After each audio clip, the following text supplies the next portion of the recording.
For over a decade, the budget iPhone was a compromise. It was the phone you bought because you had to, not because you wanted to.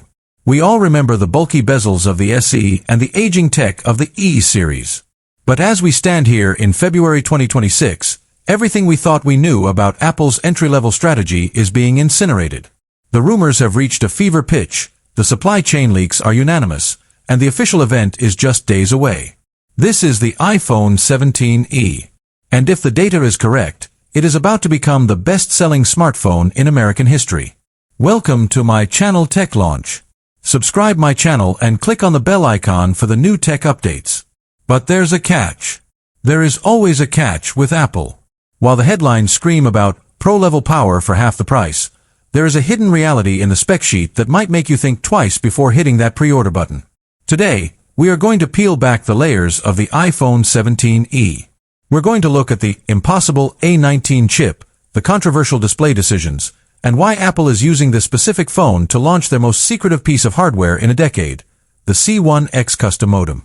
If you've been waiting to upgrade your iPhone 13 or 14, or if you're looking at the current iPhone 17 lineup and crying at the price tags, this is the most important video you will watch all year. Let's start with the design, because first impressions are everything in the US market. For years, the budget iPhone looked like a ghost from the past.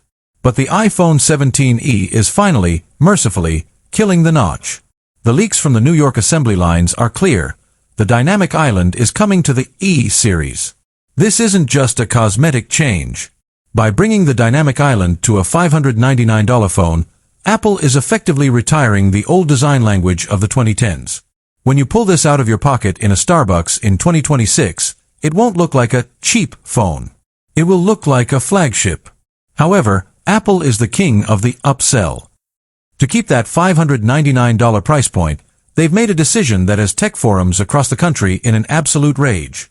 The display. While the standard iPhone 17 and the new iPhone Air have moved to 120Hz promotion, the 17e is reportedly sticking with a 60Hz OLED panel. In 2026, when $200 Android phones have high refresh rates, this feels like a slap in the face. But here's the psychological trick Apple is playing. They know that the average consumer, the student, the parent, the first-time iPhone buyer, doesn't know what a hertz is. They care about brightness, and the 17e is rumored to hit a staggering 1,200 nits. It's a screen that looks brilliant in the California sun, even if it doesn't scroll as smoothly as the Pro. Now, let's talk about the brain of this machine. This is where the 17e becomes a monster. Apple isn't giving us a 2-year-old chip. They are putting the A19 inside.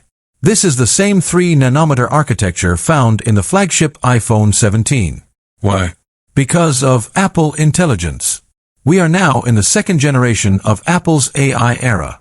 Features like real-time video manipulation, advanced Siri 2.0, and on-device generative writing require massive amounts of neural processing power. Apple can't afford to sell a phone that can't run their newest software. So, for $600, you are getting a processor that can outbench most high-end laptops. This is the Trojan horse of the 17e. It's an AI supercomputer disguised as a budget phone. But there is a gamble hidden inside this device that could make or break it. For years,